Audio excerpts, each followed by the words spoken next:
Hello everyone, this is Venom Geek Media here, and in today's video we're going to be doing something a little bit different. Well, a while ago now, I did a video on my 5 most underrated Starfleet vessels, and because I'm nothing if not original, I'm now going to do a list of my bottom 5 starships. A completely original idea. No other channel does bottom 5 lists of some kind of fighting machine or vehicle or whatever. It's a completely original idea from me, and as is my criteria. So obviously there's a lot of ways in which you could choose a bottom 5, from personal opinion and taste to role in the universe to lore, and or was it a particularly pathetic design like say the Jaeger. But today, again, in a very original way, I want to choose my bottom 5 based on what I would say are cardinal design sins, as a certain Richard Smith would say, cardinal design sins that fundamentally hold these ships back. They may not be bad ships overall, and they may make up for it in other departments, that fundamentally there is a critical flaw or a cardinal sin committed in the design process of this vessel, and that is what fundamentally holds it back. So for my number 5 pick, I've gone for the cardinal sin of being overly reliant on old technology. Everyone very well knows the saying, if it ain't broke, don't fix it, and this is very true. But equally, say you look at a rickety old wooden bridge. You might walk over it, but you're hardly going to try and put your car over it. And this is really where my number 5 pick comes in, which is the Ambassador class.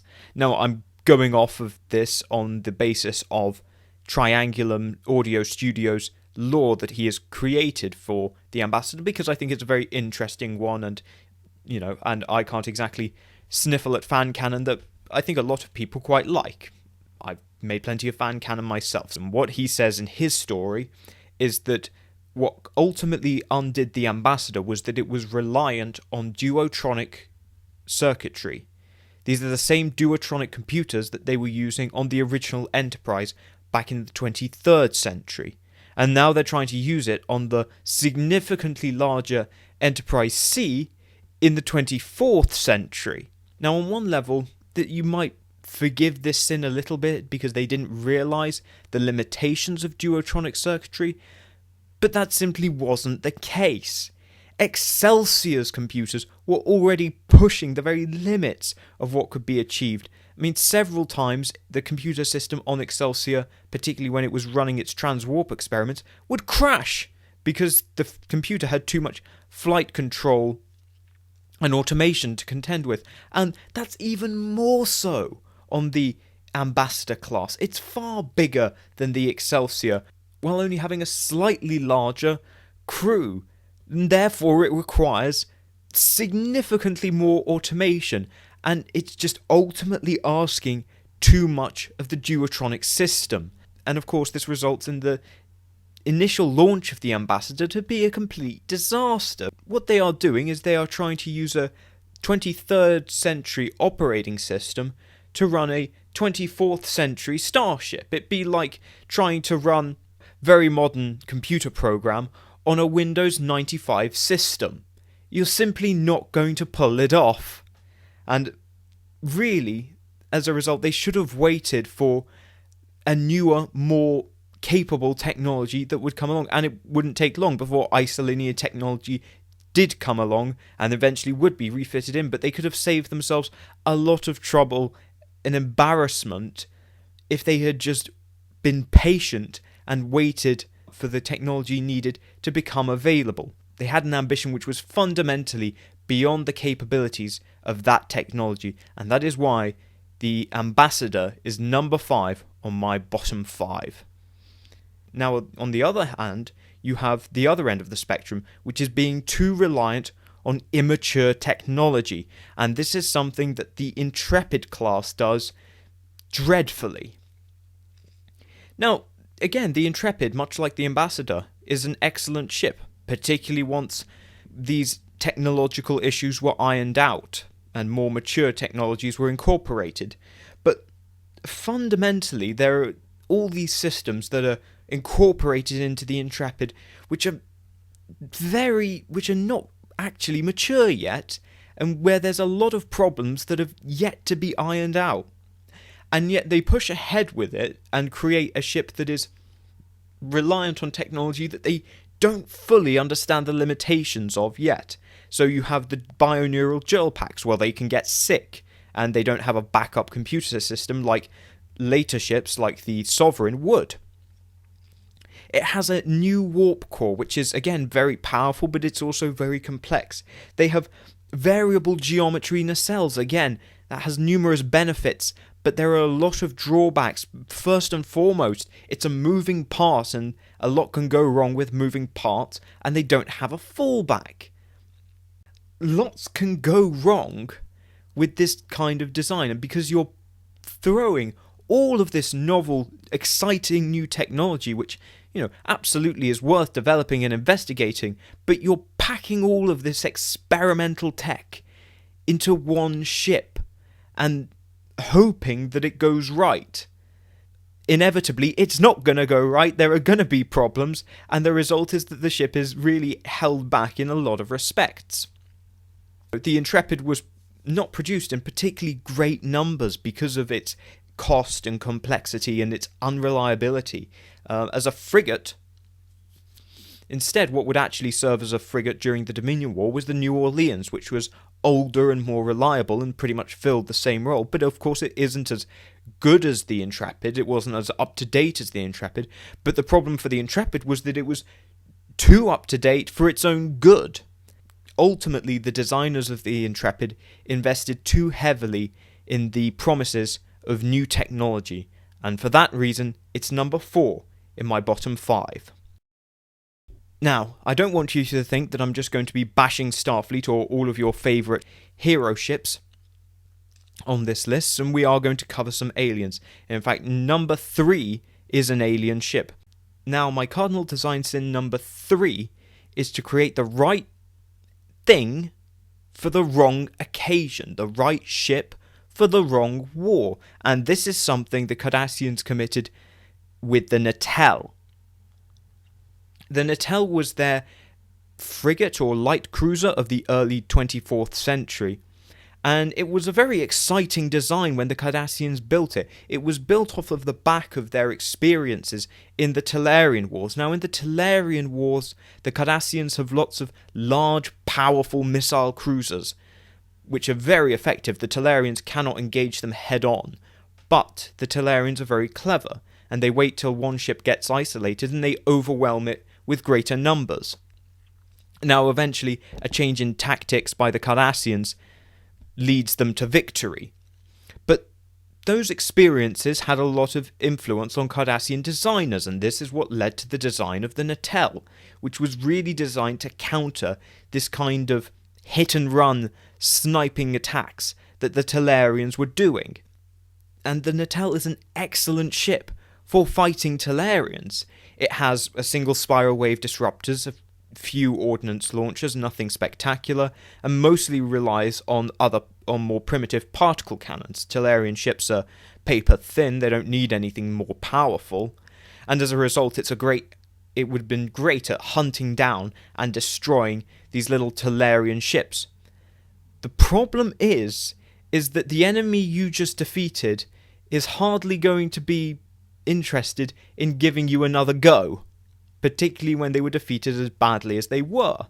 The Cardassians have ultimately created here a ship that would have been excellent to have, but ultimately is now irrelevant. And so what they have ultimately done here is they've overlearned the lessons of the war. They've taken too many lessons to heart about, fundamental design, and not thought more, and perhaps forgotten a lot of the tactical lessons learned that actually made their heavy cruisers more effective. And thinking about that, if they had instead stayed on the ideas of these and developed and updated their heavy cruisers, which they had in that period, they would have been in a far better stead for when the border war with the Federation broke out. But instead, they put all their resources into this very, very specialized cruiser for a very specific enemy that they're not going to fight again. And so as a result, it gets completely battered by the Federation, and it forces the Cardassians to quickly cobble together new cruiser designs, again more based on the older heavy cruisers of the previous that actually fought in the Tellarian War, and again go towards those kinds of tactics rather than the more hit and run style tactics that they were anticipating warfare would go. It took them nearly the entire border war to realise that they needed to revert back to, again, these grand fleet tactics that actually proved effective, rather than trying to beat the Tellarians at their own game. And so because the Nutella overlearns certain historical lessons while ignoring others, and ultimately holds back Cardassian development both technologically and doctrinally, that is why it is number 3 on this list. Now for number 2, my cardinal design sin here is to create something which has no clear role or purpose. And this is best exemplified in the Romulan Raptor class. Now, I won't get into the arguments with people who say that it's smaller, but the scaling evidence that I've found suggests it perfectly. Essentially that there's either the Raptor or there's another similar ship, but essentially that this is a ship that is essentially a half Deduridex. It's the half hull of a Deduridex. And that's the key thing to take away about the Raptor, is that it is just the top half of the Deduridex with a head section, slightly narrowed, slightly lightened back section, same engines. It's just a lighter Deduridex. It has a lot in common then with ships like the Miranda and Nebula. And those ships are perfectly good. No one would question that idea of taking already existing ship parts and condensing them into a smaller, lighter, more maneuverable design is certainly nothing new, but it's probably one the Romulans did copy from Starfleet, or took some inspiration from Starfleet, certainly. But the Romulans seem to have missed a bit of a trick here, because they've missed the essential core of what these smaller derivatives did. The Nebula wasn't just a smaller, more compact galaxy class. It also had the capacity for various modular installations, which enabled it to be far more mission specialized than, say, the Galaxy class, which was a general purpose explorer, and the Nebula could follow behind and do more detailed analysis and investigation. The Miranda is lighter and faster than the Constitution, while boasting, certainly in its frontal arc, equal if not superior firepower, and it's designed to be a more aggressive vessel that confronts, that charges the enemy, and, essentially was designed to beat the Klingons at their own game, at getting in close range and engaging in maneuver battles. But this isn't the case for the Raptor. There's no specialization. It really isn't very unique compared to the Deduridex. It's still very large at over 900 meters. Less powerful than the Deduridex, probably about half as powerful, so probably equal or even slightly less powerful than a Galaxy class, while still having a bigger profile. It is slightly faster and more maneuverable, but when you're saying slightly faster and more maneuverable than a Deduridex, that's not exactly saying much. So essentially, all you really get with the Raptor is it can't really chase anything, it can't engage anything that the Deduridex wouldn't. It's engaging the same targets and doing the same thing, just slightly faster and a little bit more gracefully, perhaps. But otherwise, it doesn't really have any unique role, other than being slightly lighter and faster, and weaker, and cheaper than the Deduridex. So, what this obviously speaks of is political meddling, probably in order to cut back, probably in response to budget cuts for the fleet. The Romulan Navy starts investing in Raptors as a form of battle cruiser, I'm not going to call it a light cruiser, but a battle cruiser, instead of creating a purpose-built class. But in doing so, they create something that is fundamentally useless, that has no useful role. And of course, that becomes evident once the Romulans take this into the Dominion War and realise it doesn't have much good going on, and so they end up having to develop very quickly a new battlecruiser anyway in the form of the Neo-Rexon. So because that exists, it sort of vindicates this idea that fundamentally the Raptor had no clear role and was essentially a superfluous starship in the overall Romulan doctrine. And that is why the Raptor is number 2 on my list. Now, it's one thing to create something that is not necessarily that useful, but is perhaps up to date, as the Raptor was, because it was built using up-to-date technology and was certainly a ship of the mid-24th century. But the same cannot be said for my number 1 pick. Now, what my number 1 pick does is what the designers have done here is they've created something that was immediately obsolete. And that is the Klingon Camera class battlecruiser.